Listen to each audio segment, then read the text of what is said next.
Mobutu a pris Papa Diangenda. J'organise mon propos de petits à côté pour montrer qu'il n'y a rien de fabriqué. Oui. Il a déposé Papa Diangenda à Munkoto, à sa résidence. Et au cours pendant qu'ils étaient dans la voiture, ils ont évoqué la séance honteuse qui venait de se passer au Parlement. Et là, Mobutu dit à Papa Diangenda, ça ne peut pas continuer comme cela. L'armée doit prendre ses responsabilités. Donc vraiment, c'est la honte, etc. Ils ont évoqué cette heure.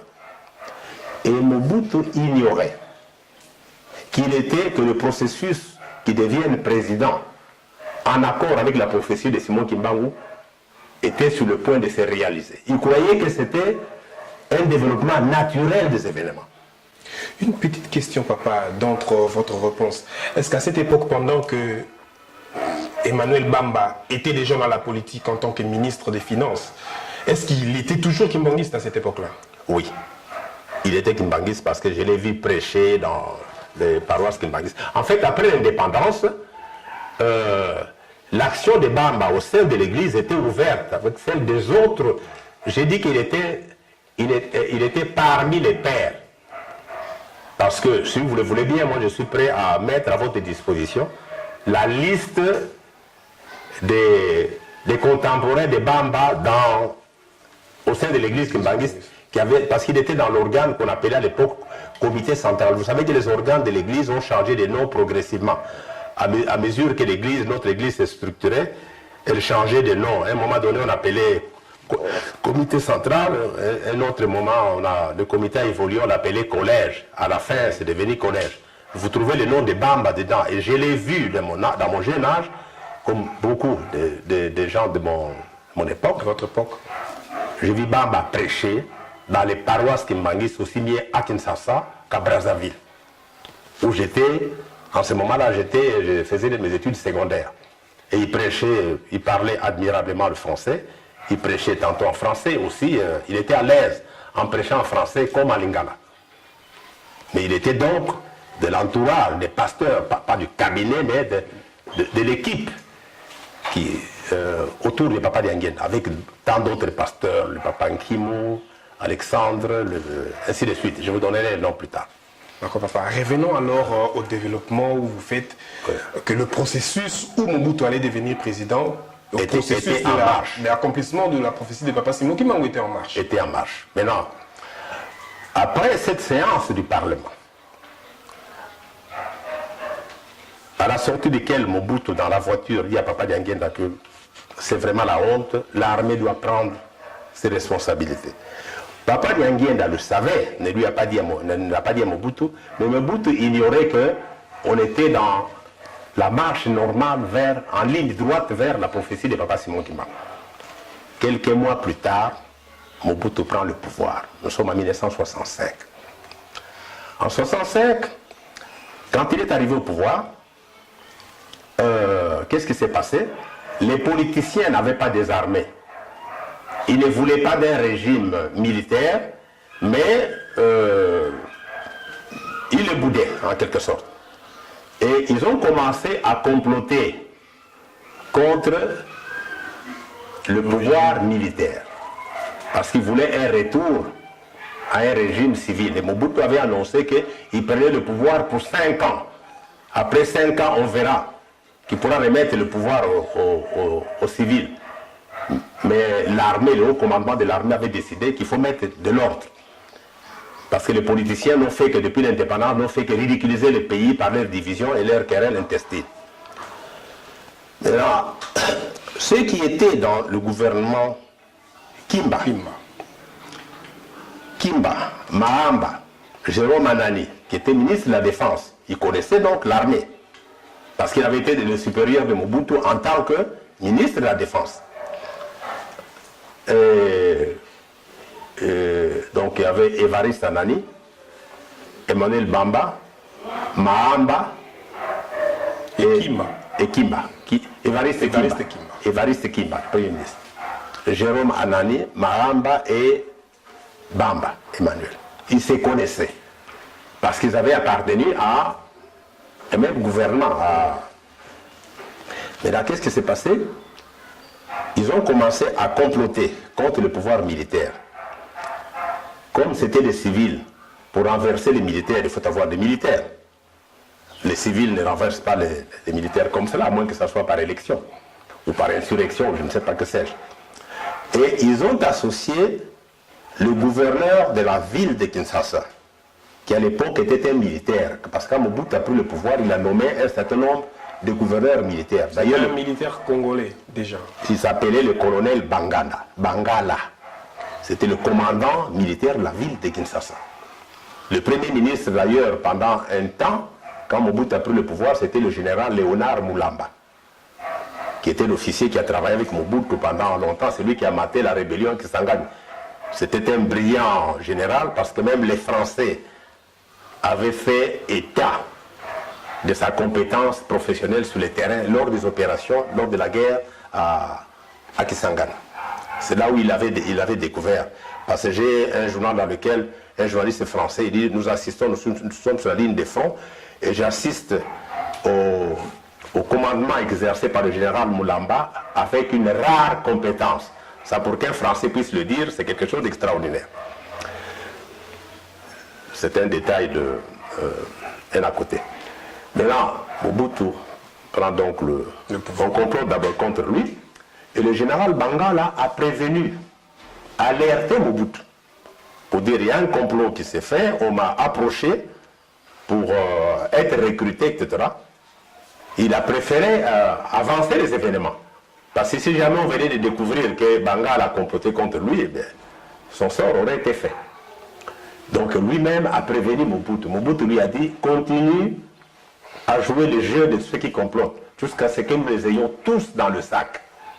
Et le général Bangala a donné l'impression que cela va marcher, que même eux, ils étaient mécontents. Par lui, on a recruté un certain nombre d'officiers. En fait, ce n'est pas qu'on avait recruté pour qu'ils soient là. Mais il s'est fait entourer d'une équipe pour donner l'impression que les gens étaient d'accord. Ils étaient tous dans le coup. Oui. Et lorsque toutes les informations étaient en main, avec des preuves, ils les ont déposées au chef de l'État qui les a déférés en justice, qui a confié les dossiers parce qu'on était sous régime militaire. On a déféré tous ces gens-là devant la justice militaire. Et le tribunal militaire ayant siégé les a reconnus coupables, c'était en 1966, et les a condamnés à la pendaison publique. Ils devaient être pendus. C'était la sentence rendue par le tribunal militaire. Il y avait d'autres gens, mais c'était eux, c'était des cerveaux. C'est comme ça que ça s'est passé. Maintenant, ils seront pendus. Il y a eu une demande des interventions, même le Saint-Père s'est intervenu pour qu'on puisse les gracier. Mobutu est resté des marbres. Mais pourquoi? C'est parce que Mobutu, je l'ai dit, qu'il avait un passé avec Papa Dianguène. Mobutu avait rencontré Papa Simon Kimbangu. Il savait, de par Papa Dianguène, que Papa Simon Kimbangu avait dit, de même que par sa prophétie, Mobutu était devenu commandant en chef. Ensuite, chef de l'État. Et il a appris à prendre au sérieux ce qui vient de Simon Kimbangu. Mais le même Simon Kimbangu avait promis à Bamba qu'il sera pendu. Mobutu l'a connu, Mobutu a connu cette prophétie. Oui. Il était avec Papa Dianguène, je le répète. Mobutu était bel et bien au courant parce que il était avec Papa Dianguène. Il connaissait Papa Dianguène assez bien en Luabou, Katin Sassa. Je lui ai dit que c'est lui qui l'a révélé là. Mais là, Mobutu a eu peur de gracier les conjurés de la Pentecôte. Parce qu'il se disait, comme il s'agit de quelque chose qui vient de Simon Kimbangu le lui avait dit, moi devenu président, toujours par la prophétie de Simon Kimbangu, je risque d'avoir des problèmes avec lui. Il a dit, la décision n'a pas été prise par moi, elle a été prise par la cour militaire, moi je me mets à l'écart. Et il est resté sourd à toutes les demandes de gracier le consulé de la Pentecôte. Il avait eu peur pour lui-même qu'on ne joue pas avec Simon Kimbangu. Il est resté à l'écart. Et c'est ainsi qu'ils ont été pendus. Mais je dois revenir en arrière sur un point important. D'où vient-il que les gens disent aujourd'hui que Papa Dianguenda a été impliqué dans la pendaison de Bamba. Alors, il faut revenir en arrière. Il faut revenir en 1964. Il faut revenir en 1960, donc avant le coup d'État de Mobutu. C'est que Bamba, en 1964, quitte l'église Kimbangis. C'est en 1964 qu'il a quitté l'église. Il a quitté Papa Dianguenda. Il a créé sa propre église. Tout le monde est libre de quitter, de créer une église. Mais qu'est-ce qui s'est passé? L'église qu'il a créée, à l'époque, en 1964, l'église Kimbangis s'appelait Église de Jésus-Christ sur la terre par le prophète Simon Kimbangu. Et il n'y est pas arrivé directement, il a tâtonné par plusieurs noms, comme je l'ai dit. On est passé par tâtonnement, puis finalement, on a adopté le nom de Église de Jésus-Christ sur la terre par le prophète Simon Kimbangu. Et Bamba en était membre, parmi les pasteurs aussi qui entouraient Papa Dianguenda. En 1964, il quitte l'église Kimbangis. Et c'est paradoxal parce que moi j'ai entendu Bamba, j'ai assisté à des sermons qu'il a fait. C'était un discours qu'il tenait partout où il prêchait. Que quiconque quittera Papa Dianguenda sera perdu. Pendant qu'il était pasteur Kimbangis. Parce qu'il avait vu à l'œuvre tout l'engagement de Papa Dianguenda pour la cause du Kimbangisme. C'est Papa Dianguenda qui agit avec ses frères, bien entendu, mais c'est lui qui était en tête pour ramener, par exemple, les restes des relégués qui étaient en déportation par-ci et par-là. Et Papa Dianguenda, c'est en 1959, il démissionne, il s'est consacré corps et âme à la constitution de l'église Kimbangis.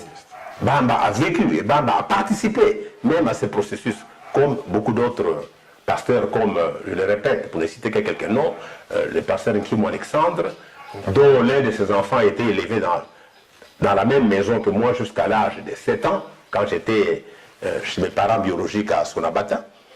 Nous avons eu dans notre maison un enfant de papa Nkimo Alexandre qui s'appelle Ngunga, qui est encore en vie à Kinshasa d'ailleurs, que je n'ai plus revu depuis plus de 20 ans. Mais donc je sais qu'elle est en vie, ici à Kinshasa. Et il y avait les Mputumpanzu, vous connaissez, si vous êtes à la station Kohidro, vers Mokoto, Kasavubu. À Sosa. Bon, le long de cette avenue, il y a une mission, une paroisse de l'armée du salut. Oui. Eh bien, papa André Mputumpanzu habitait là-bas. Il n'y avait pas que lui, il y avait les papas Ouete et André que vous avez, que beaucoup ont dû connaître. Oui. Et le papa Mbiavanga qui était à Bondo, papa Ndala, qui est aussi un ressortissant de Kazangulu, qui était parmi les plus grands chefs de chorale que l'église Kimbangis n'ait jamais connu. Il était parmi les grands, donc les monuments dans le domaine dans la direction des chorales. Donc juste pour vous citer quelques noms, mais il y en a beaucoup d'autres, j'ai la liste que je pouvais vous donner quand vous votez. Maintenant, ce qui s'est passé, je disais quand Emmanuel Bamba quitte l'église en 1964. Oui, il crée son église. Le litige est né avec Papa Dianguenda sur ce point-là. C'est que quand Bamba a créé son église, il l'appelait du même nom que l'église de Papa Dianguenda. Église de Jésus-Christ sur la terre par le prophète Simon Kimbangu. Mais papa, si je pouvais revenir un peu en arrière. Par rapport aux propos que son fils a pu tenir, il a conté l'histoire à sa façon. Il a dit que l'église d'Emmanuel Bamba s'appelait Les Saluts en Christ par les témoins Simon Kimbangu. Après. Mais quand est-ce qu'il est arrivé à ce que cette conflit-là arrive entre lui et Papa Dianguenda? Après, ce que dit le fils de Bamba n'est pas faux, mais c'est un problème de date. Au départ, il y a eu cette confusion des noms. Mes propos ne contredisent pas ce que dit le fils de Bamba. Mais c'est un temps, ça avait évolué. Papa Dianguenda, au moment de la création, dans les tout premiers de l'église de Bamba, il est allé voir, il a eu des contacts avec Bamba, pour dire non, vous pouvez créer votre église, mais vous devez choisir un autre nom pour éviter la confusion. Bamba ne s'est pas exécuté immédiatement. Il n'avait pas s'exécuter parce que Papa Dianguenda n'était plus son patron. Mais il y a eu un peu de résistance. Au moment où il tâtonnait pour arriver à la création que son fils a donnée. Et il se trouve qu'en ce moment, Bamba était ministre des Finances. Il était dans le gouvernement. Bomboko, ministre de la Justice. Les deux se connaissaient. Il se trouve que le ministre de la Justice, c'est celui qui a la tutelle des églises. Mais Bomboko et Bamba étaient des amis. Donc, Papa Dianguenda a éprouvé des difficultés, à se plaindre. Parce que tout ce qu'il réclamait était qu'on change de nom. Mais le nom n'avait pas encore changé pour en arriver à celui que le fils de Bamba donne. Un jour, Papa Dianguenda a été convoqué. Il a demandé une audience. Mais Bomboko n'a pas répondu à n'a pas accordé cette audience immédiatement. Et puis un jour, il invite Papa Dianguenda à le rencontrer dans son bureau, à le rencontrer dans son bureau. Papa Dianguenda s'est rendu au ministère de la Justice, répondant à l'invitation du ministre Bomboko, qui, entre nous, vers la fin, c'est comme si cet incident dont je vais parler avait créé là-bas une grande amitié très forte. Et je ne le dis pas pour dénigrer Bomboko, parce qu'il est devenu l'un des meilleurs amis de Papa Dianguenda par la suite. C'est comme deux personnes qui se sont battues, puis après, elles se réconcilient, deviennent des grands amis. Donc ça, c'est à la mémoire de Papa Dianguenda, papa du ministre Bomboko, qui jusqu'à sa mort a eu une grande estime de Papa Dianguenda, auquel il était lié par une amitié solide. N'empêche qu'il y a eu cet incident-là, à un moment donné. Papa Dianguenda arrive dans le bureau du ministre Bomboko, qui n'était pas encore l'ami de Papa Dianguenda. Il n'est devenu qu'après. Bien après. Et il savait pourquoi il venait, parce qu'il avait écrit, etc. Le ministre Bomboko, il y a eu un incident. Le ministre Bomboko ne l'a pas reçu. Il est arrivé à 9h jusqu'à 17h. Il a attendu dans la salle, dans le salon. Les gens venaient, il les recevaient, ils partaient, ainsi de suite, et lui était toujours là. Et à la fin, le ministre Bomboko, on viendra annoncer de Papa Dianguenda qu'il faut revenir demain parce que le ministre est parti. Il est parti où? Mais il est passé par l'autre porte, une porte de service. Ah. Mais il m'invite, je suis là depuis 9h, nous sommes 17h. Il a reçu ce qu'il a reçu et c'est comme cela qu'il me traite. Il est parti, furieux. Le lendemain, il est revenu vers 9h. Parce que le personnel du cabinet lui ont dit que le ministre reviendra demain. Il a laissé des instructions, donc vous revenez demain. Le lendemain, il revient, la même chose se répéter. Il a attendu de 9h vers 13h. Papa Dianguenda n'a pas plus supporté. Il est entré, il a ouvert la porte du ministre, il est entré par lui-même. Il dit, mais à quel jeu vous jouez? Vous me faites venir depuis hier, j'arrive, vous ne me recevez pas, aujourd'hui je reviens. Et le ministre Bomboko dit, sortez du bureau, n'entrez pas chez le ministre comme cela. Et cela a mis Papa Dianguenda dans tous ses états. Il lui a dit ceci. Sans mon père qui a déclenché la lutte pour l'indépendance, depuis 21, vous n'êtes rien. Ce ne sont pas les politiciens qui ont arraché la lutte pour la libération, pas seulement du Congo, de la race noire, de la colonie, remonte à 21. Ce n'est pas vous. Y avait-il une raison pour laquelle le ministre Bomboko agissait ainsi? Y avait-il une raison? C'était des amis. Je n'ai pas de raison que je connais, je ne peux pas répondre à cette. Mais s'il était l'ami de Bamba, donc il y avait un effet de solidarité entre membres du gouvernement. Okay. Parce qu'il n'était pas encore ami, je le répète, il n'était pas encore ami de Papa Dianguenda. Le ministre Bomboko, mécontent, il fait venir un major de la gendarmerie. À l'époque, il y avait la gendarmerie. Il dit, arrêtez cet homme. Il donne l'ordre au major qu'il arrête Papa Dianguenda. Le major, en regardant Papa Dianguenda, il le connaissait, il accompagnait les ministres à la réception officielle, à la présidence, à la primature, etc. Papa Dianguenda était un personnage bien connu. Il a dit au ministre, non, Excellence, je ne peux pas exécuter cet ordre parce que si j'ose, dès que la nouvelle sera connue, il y aura des troubles dans l'ensemble du pays. C'est la réponse qu'il a donnée. Je refuse de prendre cette responsabilité. Et Bomboko qui dit, dans ces conditions, c'est moi qui pars. Il est sorti, il est parti.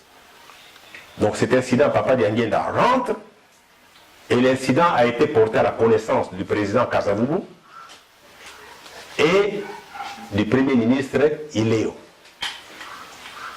Ça s'est passé dans le cadre du gouvernement Iléo. Et on a envoyé Papa Kisolokel avec Cyril Adoula. Je ne sais pas quel autre ministre. À cette époque-là, Cyril Adoula était... Non, il n'était pas au gouvernement, mais c'était un personnage. Parce que Cyril Adoula a précédé Iléo comme Premier ministre. Ouais. Mais il était toujours un personnage qui avait du crédit. C'est-à-dire qu'on a pris des gens qui pouvaient faire la médiation, qui avaient la confiance de Papa Dianguéda. Parce qu'on a pris au sérieux Papa Dianguéda. Le président Kasavubu savait très bien quelle était la puissance spirituelle de Papa Dianguéda. C'est un personnel avec lequel on ne pouvait pas jouer. Parce que quand il est sorti, il a proféré des menaces. Papa Dianguéda a proféré des menaces que nous verrons très bien.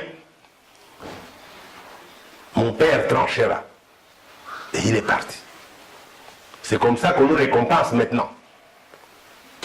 Papa Gesolokele est venu jusqu'à Monkoto, conduisant la délégation qui était envoyée pour calmer Papa Dianguéda.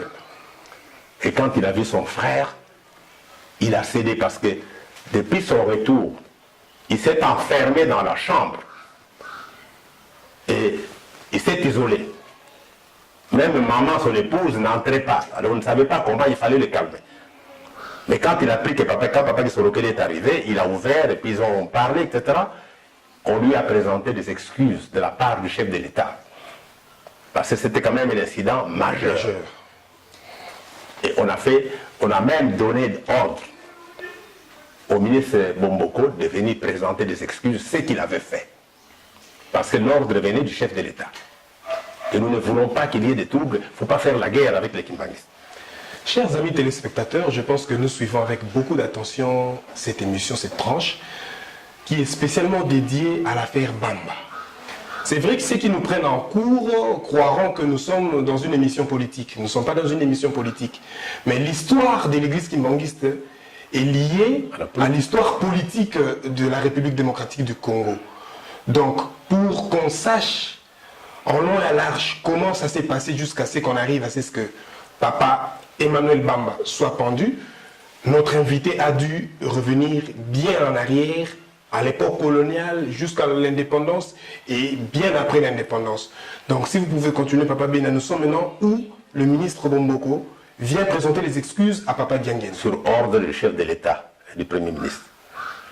Ce qui était fait. Et à partir de ces excuses-là, d'ailleurs,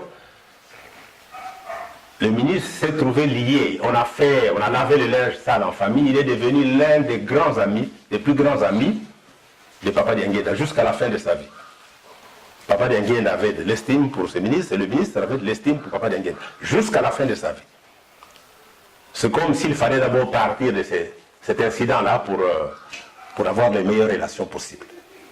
Donc je ne rapporte pas ces faits pour dénigrer le ministre Bomboko, que moi-même aussi j'ai connu, parce que j'ai eu souvent accompagné Papa Dianguéda lors des réceptions ou bien quand il était invité auprès des autorités, à partir du moment où, même bien avant que je sois, surtout à partir du moment où je suis devenu responsable auprès de lui. Donc, et c'est de ça qu'on accuse à tort. Le seul problème qui a opposé Bamba, le ministre Bamba Emmanuel et Papa Dianguéda, c'était autour, la brève période au cours de laquelle, quand il venait de lancer son mouvement, il a pris le nom, donc le nom, mais qui s'est d'ailleurs, qui a été modifié que dès que Bamba a changé le nom à son église, disons. Donc c'était cela. Mais en rien, ni de près ni de loin, aucun historien, aucun chercheur ne peut établir que Papa Dianguéda a comploté contre Bamba. Est-ce que quand la famille de Papa Simon Kimbangu à la tête Papa Dianguéda et ses frères, Papa Kisolokele et Papa Dialungana, se sont organisés pour aller pour rapatrier, au fait, exhumer les corps de Papa Dianguéda, de Papa Simon Kimbangu et les ramener en Kamba? Est-ce que Papa Bamba était dans la délégation? Je ne peux pas l'affirmer, j'étais trop jeune. Je préfère... ici, c'est un... Je ne voudrais pas qu'il y ait demain quelqu'un qui sortirait pour me contredire. Donc là où je ne connais pas, je ne peux pas dire que je ne peux pas le confirmer qu'il était dans la délégation. D'accord. Mais tout ce que je sais est que quand le corps est arrivé à Kinshasa et à Matadi-Mayo, Bamba était toujours de l'entourage de Papa Dianguenda. Parce que moi, j'ai assisté à l'arrivée du corps. On était à Brazzaville, où on était dans scolarité. Et Papa Dianguenda avait donné des instructions que lorsque je voudrais voir mes enfants, lorsque nous arriverons à Kinshasa avec le corps, et nous avons traversé le même jour, le 2 avril 1960, on nous a... Un responsable Kimbangis nous a pris à Brazzaville, maman Marie-Francine Dianguenda Mouilou, maman Christine Dianguenda, maman Émilie Dianguenda et moi, nous sommes venus à Kinshasa et on arrivait presque, on a précédé l'arrivée du corps de quelques, je crois que d'1 heure ou 2 heures seulement, avant que le corps n'atteste au port de Lunatra. Parce que du beach Ngobila, on nous a conduit directement à Matadi-Mayo.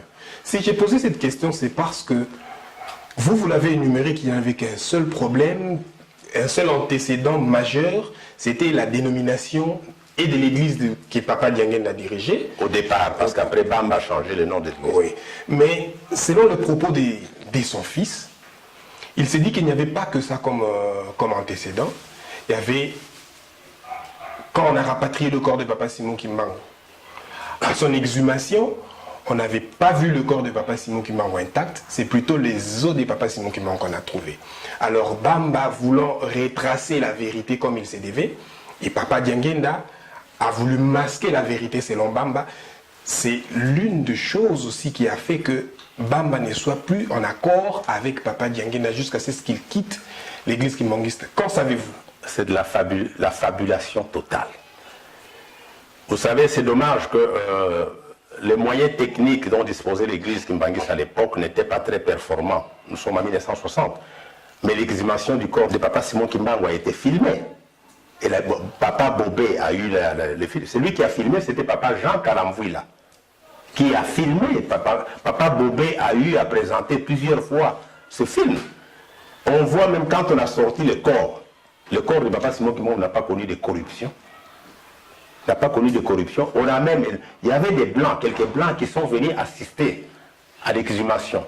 Et l'un d'entre eux, ayant vu que le corps de Papa Simon Kimbangu était intact, on les voit empocher une motte de terre,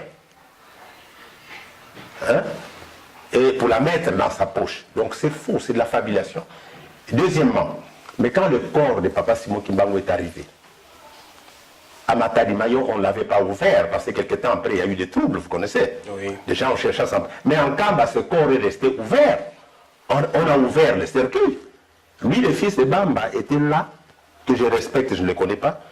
Il a vécu avec des ossements, mensonges, sur toute la ligne. Le corps, d'ailleurs, c'est ce qui a frappé.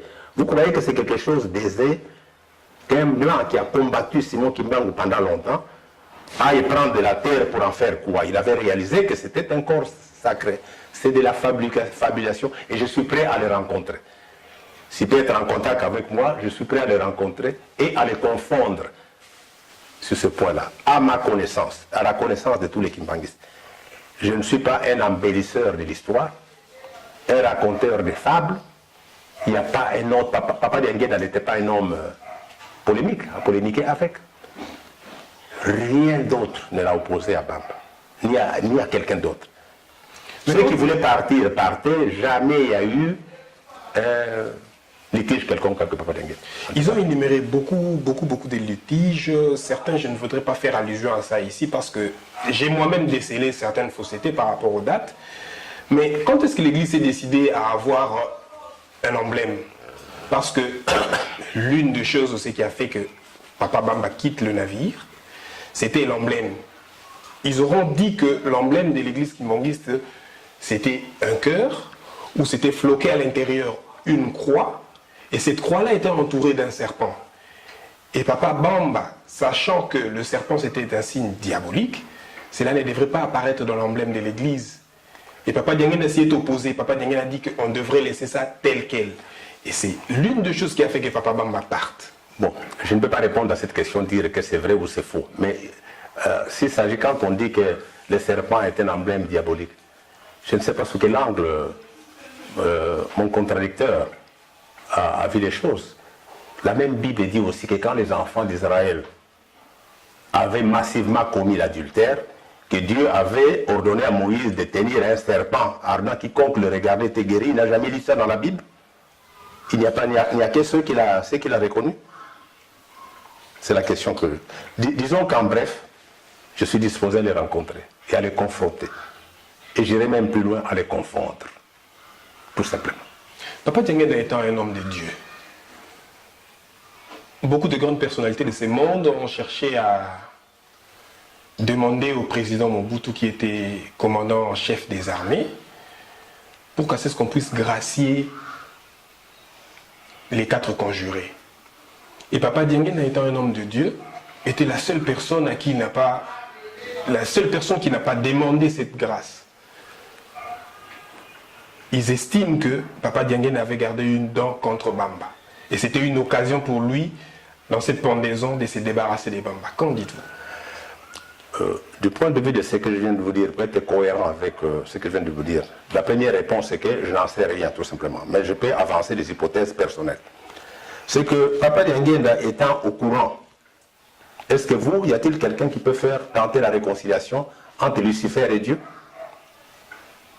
Dans l'amour du prochain, Dieu a dit, vous aimerez votre prochain, n'est-ce pas? Oui. Il y a des limites à cela. Parce que le diable restera le diable, Dieu restera Dieu. Puisque la Bible même nous parle de la fin ultime de Lucifer. Il sera enfermé pour toujours. Papa Dianguénda, j'avance une hypothèse, je vous dis bien, parce que je n'étais pas en ce moment-là. Oui, je suis l'un des fils qu'il a élevé sur son toit, mais je voyais vivre les événements, certains activement, sur d'autres passivement, dans cette question précise. C'est pas que lorsque que je n'ai réponse, c'est parce que je vais l'esquiver. Non, quand je ne connais pas, je dirais je ne sais pas. Mais Papa Dianguénda n'était pas homme à polémiquer. Mais je peux avancer une hypothèse. Que si tel était le cas, pourquoi son mutisme? Mais il savait que son père avait prédit que Bamba sera pendu. Maintenant, lui, il va s'opposer à la décision divine. Ce Dieu qui nous aime, qui nous reçoit au ciel, n'est-ce pas que c'est le même aussi qui fait que nous allions en enfer lorsque nous ne suivons pas ses commandements? Ce Dieu qui a créé le monde qu'il aime, c'est pas celui qui a donné les déluges au cours duquel les gens ont péri? Donc, il ne faut pas voir la petite bête là où elle n'est pas. Papa Dianguénda, ce qui est vrai, n'était pas un homme à polémiquer. Il a pardonné à tous ceux qui l'ont offensé, et c'était cela. Donc, s'agissant du drapeau, s'agissant de son mutisme, je n'étais pas là, mais je peux expliquer, il y a une certaine cohérence. C'est cette même réserve qui avait fait que Mobutu est resté insensible. Je suis certain que si Mobutu n'avait pas été mis au courant de la prédiction de Baba Simon Kimbangu, il aurait pu gracier parce que les pressions qu'il avait subies étaient intenses. Oui, on dit qu'il y avait Lyndon Johnson. Il y avait beaucoup de gens comme en pareil cas. Vous savez, pendre les gens publiquement, ça n'arrive pas tous les jours. Donc il y avait quelque chose d'une certaine... d'une gravité certaine. Mais on dit aussi, papa, que la puissance de Papa Bamba s'est fait ressentir quand on l'a pendu, parce qu'il a pris 20 minutes pour mourir. Donc c'est là à montrer à suffisance qu'il avait la puissance, ou il avait quelque chose d'assez spirituel, d'assez élevé. On peut l'interpréter à la manière des gens, mais quelqu'un qu'on comprend peut se dépendre, peut s'agiter, ce n'est pas une première. 20 minutes de temps. Donc dire que c'est la puissance, mais pourquoi ne pas dire que c'est la lutte pour l'étouffement et tout ça? Ça s'est déjà vu ailleurs. Bamba n'est pas le premier pendu dans le monde. Tout ce qu'on a pendu, ça ne va pas aussi facilement à des gens qui s'agitent. Donc c'est tout simplement, moi je peux comprendre qu'il s'agissait de l'horreur. Parce que les gens, quand quelqu'un, il y a eu un mouvement de foule, parce que quand quelqu'un se débat, il suffit qu'il y ait, même au cours des matchs de football. Je ne sais pas si vous avez vécu ça, on a dit même que le ciel s'est assombri. Tout à fait faux. J'ai vécu, je n'étais pas sur le lieu de la pendaison. Mais c'était un événement qui était filmé. Il y avait la presse du monde entier qui est arrivée, etc., etc. Vous aurez remarqué que, je le répète et j'insiste, parce que je voudrais que mon intervention ait une, pas seulement spirituelle, mais scientifique aussi. C'est-à-dire qu'il n'y ait pas du sentiment, qu'il n'y ait pas de la passion, etc. j'ai dit, c'est pas pour minimiser Bamba, mais j'ai commencé par dire que c'était un intellectuel d'un niveau sérieux. Il s'exprime. Moi, je l'ai vu prêcher en français, un français magnifique. Je l'ai vu, c'était un tribun. Il prêchait très bien, etc. Qu'on a déploré, parce que les gens, de son niveau d'instruction, on en avait besoin au début de la création de l'Église. Et c'était quand même pénible et triste que de le voir quitter l'entourage. Parce que dans l'entourage, comme dans toute organisation naissante, il peut y avoir des divergences. Il y en a certainement eu. Mais quand même, du point de vue de l'Église Kimbangiste, on avait besoin de la collaboration de Bamba comme de celle de toute autre personne. Mais il était libre de rester ou de s'en aller. Merci beaucoup, papa, d'avoir répondu à toutes nos questions et à nos préoccupations pour mettre un peu la lumière sur cette affaire. Nous avons pu suivre avec beaucoup d'attention l'exposé ou le récit de Papa Bena par rapport à l'histoire de Emmanuel Bamba. Donc, si nous avons bien retenu l'histoire d'Emmanuel Bamba et l'Église, au départ, il était kimbangiste. Mais jusqu'à ce qu'il soit pendu, c'est quand il s'est mis dans la politique et cette affaire n'avait plus rien à voir avec l'Église. Que tous ceux qui pourront dire que Papa Dianguène avait une dent contre lui, que tous ceux qui pourront dire que c'est parce qu'ils avaient la même dénomination ou une dénomination différente, l'histoire vient d'être contée par Papa Bena dans votre émission Le Relais. Et nous pensons que nous avons tous compris et nous pourrons désormais faire la lumière sur cette affaire, faire une dissociation entre son affaire politique ou son affaire personnelle et l'église kimbangiste. Je pense que Papa Bena, si vous pourrez avoir je voudrais, de la fin par rapport à... Je me pose la question de savoir si je peux vous mentionner un événement grave qui a eu lieu à la même époque, si c'est pour mettre la lumière... mais qui n'est pas directement lié à l'affaire Bamba. Oui, si c'est pour mettre la lumière à cette affaire, papa... Non, ce n'était pas directement lié, mais ça a eu lieu au même moment. Okay. C'est-à-dire qu'il s'est passé, j'ai parlé de l'incident qui a opposé Papa Dianguène avec le ministre Bomboko, oui, qui était ministre de la Justice, à propos de l'affaire Bamba, mais il y a eu ici, à la même époque, un autre incident qui a opposé Papa Dianguène au Premier ministre Iléo, qui n'avait rien à voir avec... c'était la même période, mais qui n'avait rien à voir avec l'affaire Bamba. Je ne sais pas si je peux la raconter. Oui, vous pouvez la raconter, parce que l'histoire de notre Église est intimement liée à l'histoire politique. Il s'est passé ceci. À un moment donné, lorsque Iléo était Premier ministre de Kasavubu, il a convoqué Papa Dianguène pour lui dire que d'après le rapport de nos services de renseignement, vous êtes en train de vous organiser pour nous renverser et prendre le pouvoir. Ça, c'est avec Iléo, le Premier ministre. Et il a dit que c'était à la présidence. Il lui a notifié cette décision en présence du chef de l'État, qui était M. Kasavubu. Papa Dianguène ne savait pas pourquoi on avait appelé d'urgence. Il arrive là-bas et le Premier ministre, s'adressant à lui en présence du chef de l'État, lui donne cette information. Que d'après nos services de renseignement, vous êtes en train de vous organiser, de comploter contre le pouvoir. Mais si vous osez le faire, nos blindés marcheront sur votre corps.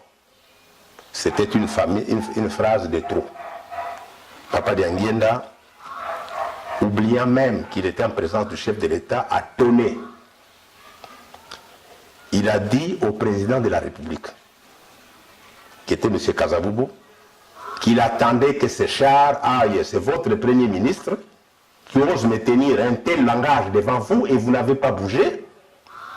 Je vous rappelle que sans mon père, vous n'occuperez pas les fonctions que vous occupez aujourd'hui. Quand lui était condamné à mort en 21, on n'entendait pas parler de vous. Vous avez tous profité du sacrifice qu'il a fait pour ce pays. Et je vous rappelle qu'il y a 37 000 familles kimbanguistes. Si nous comptons en termes de pères, mères, enfants, on n'est pas moins de 150 000 kimbanguistes qui se sont sacrifiés pour que vous occupiez les fonctions d'aujourd'hui. Qui, avant mon père, dans ce pays, a parlé du départ de l'homme blanc, du colonisateur? Et aujourd'hui, c'est cela que vous me tenez. Si moi, je voudrais devenir politicien, je ne passerai pas par vous. mon père a tous les moyens de faire en sorte que je le devienne, mais ce n'est pas là mon domaine. Donc j'attends, je vais à la maison et j'attends que vos chars viennent m'écraser. Il a quitté sans saluer et le chef de l'État et le Premier ministre. Il a pris sa voiture et est rentré à mon côté. Et une fois de plus, c'est papa qui a joué aux pompiers. On l'a appelé d'urgence. Il se rendant compte que Simon Kimbangu était... Oui, il savait que Simon Kimbangu n'était pas mort. Ce n'était pas des Kimbanguistes, mais ils ont eu des preuves de la toute-puissance de Simon Kimbangu. Même quand il a disparu physiquement, il commandait les événements. Donc ils ont eu peur pour leur pouvoir. Ils sont allés trop loin. Et papa Kisolokel est venu, il a joué les pompiers. Et une fois de plus, le Premier ministre, et la deuxième autorité, le Premier ministre aussi, a présenté ses excuses. Je termine par là. Merci, chers téléspectateurs. Je pense que vous avez suivi avec beaucoup d'attention notre émission. Nous sommes arrivés à la fin de ce numéro. Ce numéro est tout à fait spécial. Donc, nous avons parlé de papa Emmanuel Bamba et l'église kimbanguiste.